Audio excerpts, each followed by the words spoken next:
خطبہ کے اندر عید قربان کے خطبہ میں خطیب نے خلفائے راشدین کے نام خطبے میں نہیں لیے تھے. یہ حادثہ ہوا تھا. آج تو ایسی باتوں کو ہضم کیا جا رہا، لیکن مجدد صاحب زندہ تھے. آپ نے اس پہ ایکشن لیا کہ میرے جیتے ہوئے کوئی خطیب خلفائے راشدین کے نام چھوڑے اور پھر سنیوں کی مسجد میں ہی رہے. آپ نے فرمایا جن کا ہے ادھر جائے. اگر اس نے سنیوں کی مسجد میں رہنا ہے تو پھر جمعے کا خطبہ ہو یا عید کا خطبہ ہو، اس خطبے میں خلفائے راشدین کا تذکرہ کرنا ہے، 4 یاروں کا. لکھا ہے در نکوش خطیب آنجا کے در عید قربان ذکر خلفائے راشدین را رضی اللہ تعالیٰ عنہم ترک کردہ. اس نے خلفائے راشدین کا نام ذکر نہیں کیا تھا، ترک کیا تھا. وَآسامی متبرکہ اشارہ نہ خواندہ. یہ فارسی میں لکھا کہ اس نے ان کے مقدس نام نہیں پڑھے.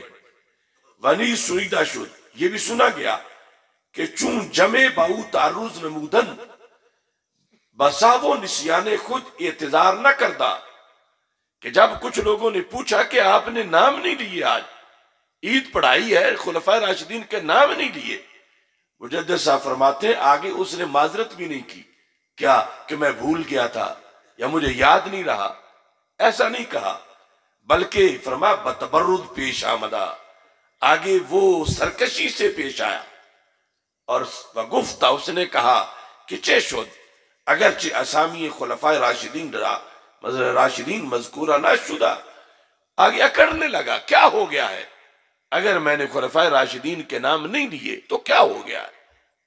مجدد صاحب نے خط میں لکھا کہ یہ اس کا رویہ ہے. پھر ونی سنیدہ شد کہ اکابر و احالی مقام درین باب مساہلہ ورزیدن، کہ وہاں کے جو چودھری اور نواب اور سادات ہیں اور قاضی ہیں انہوں نے بھی سستی کی ہے. سستی کیا کی ہے کہ بشدت و غلظت با خطیب بے انصاف پیش نہ آمدن، کہ اس بے انصاف یعنی ظالم خطیب سے وہاں کے بڑے لوگوں نے سختی نہیں کی، سختی سے پیش نہیں آئے، اسے مسجد سے نہیں نکالا. کیوں کہ مجدد صاحب کہتے ہیں کہ ذکر خلفائے راشدین رضی اللہ تعالیٰ عنہم اگرچہ از شرائط خطبہ نیست ولیکن از شاعر اہل سنت از. مجدد صاحب فرماتے ہیں مجھے اس لیے یہ ایکشن لینا پڑا ہے کہ خلفائے راشدین کا نام لینا اگرچہ خطبے کی شرط نہیں ہے لیکن سنی ہونے کی نشانی ضرور ہے.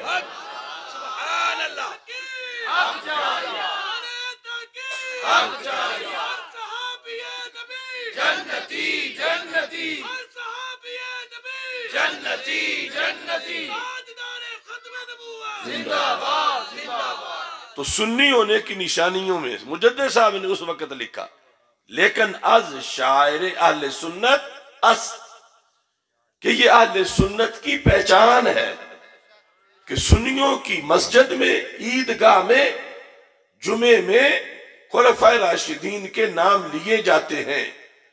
ترک نہ کند آرا بعمد و تمرد مگر کسے کے دلش مریض است و باطنش خبیث. یہ مجدد صاحب ہے، فرماتے ہیں پھر یہ نام چھوڑتا وہی ہے، 2 حال سے خالی نہیں، یا تو اس کا دل بیمار ہے یا اس کا باطن خبیث ہے. دلش مریض است و باطنش خبیث، کہ اگر بھول کے رہ جاتے تو کوئی بات نہیں تھی، بھول کی تو اس نے معذرت نہیں کی، وہ آگے سے اکڑتا ہے کہ کیا ہوا اگر میں نے ذکر نہیں کیے. تو مجدد صاحب کہتے ہیں جو اس طرح کہے وہ دل اس کا مریض ہے یا باطن اس کا خبیث ہے. اگر فرض کنیم کہ بتعصب و اناد ترک نہ کردہ باشد وعید من تشبہ بقوم فهو منهم را. 6 جواب خواہد گفت. کسی نے کہا کہ ہو سکتا ہے کہ اس نے تعصب کی وجہ سے ترک نہ کیے ہوں، تعصب کی وجہ سے اگرچہ چھوڑے جان بوجھ کے ہی ہیں، لیکن تعصب اسے نہیں تھا ویسے چھوڑ دیے ہیں۔ تو مجدد صاحب فرماتے ہیں پھر اگر تعصب نہیں تھا ویسے چھوڑے ہیں تو ایک حدیث پھر بھی اس کی گرفت کرتی ہے۔ حدیث میں یہ ہے من تشبہ بقوم فہو منہم، جو کسی قوم سے مشابہت بنائے انہی کا ہوتا ہے۔ تو پھر اس نے اس قوم کالی سے مشابہت بنائی ہے کہ جو خلفائے راشدین کے نام نہیں لیتی، تو پھر یہ انہی کا ہوگا۔ اب اس کا کوئی جواب دو اگر اس نے اناد کی وجہ سے ترک نہیں کی۔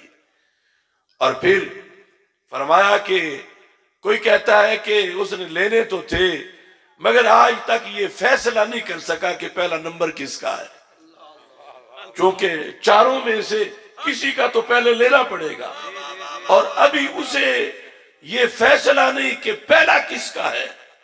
تو مجدد صاحب کہتے ہیں اس کا بھی میں جواب دیتا ہوں، اگر در تقدیم و تفضیل حضرات شیخین متوقف است کہ یہ دو پہلی جو ہستیاں ہیں حضرت صدیق اکبر اور حضرت عمر رضی اللہ تعالیٰ عنہم، ان کے مقدم ہونے، ان کے افضل ہونے پر اس کو توقف ہے، منکر نہیں، توقف ہے، چپ ہے صرف۔ تو فرماتے ہیں طریق اہل سنت را رافض است، پھر بھی سنی رستہ چھوڑ چکا ہے۔ اگر توقف کرتا ہے اس بارے میں کہ پہلے کون ہے، پہلا نمبر کس کا ہے، تو پھر فرمایا کہ طریق اہل سنت را رافض است، اگر در محبت حضرات ختنین متردد است، نیز از اہل حق خارج است۔ کہتے ہیں اگر چار کا ذکر اس لیے نہیں کر رہا کہ جو آخری دو ہیں ان میں سے کسی ایک کی محبت میں ہی سے کچھ گڑبڑ ہے کہ دونوں سے کرنی ہے یا ایک سے کرنی ہے، ان حضرت عثمان غنی اور حضرت مولا علی رضی اللہ تعالی عنہ کی محبت کا فیصلہ نہیں کر پایا، دونوں کی محبت کے بارے میں کوئی رکاوٹ ہے، مجدد صاحب کہتے ہیں پھر بھی سنی نہیں ہے۔ اگر پہلے دو کی افضلیت کے لحاظ سے رکاوٹ ہے پھر بھی سنی نہیں ہے، لہذا اس واسطے فرمایا چاروں کا نام لیتا رہے گا تو اینٹیں مسجد کی گواہی دیتی رہیں گی کہ یہ پکا سنی ہے۔ نعرہ تحقیق، نعرہ تحقیق، نعرہ تحقیق، ہر صحاب یہ نبی۔ لہذا یہ جو چار یار کانفرنس ہے اس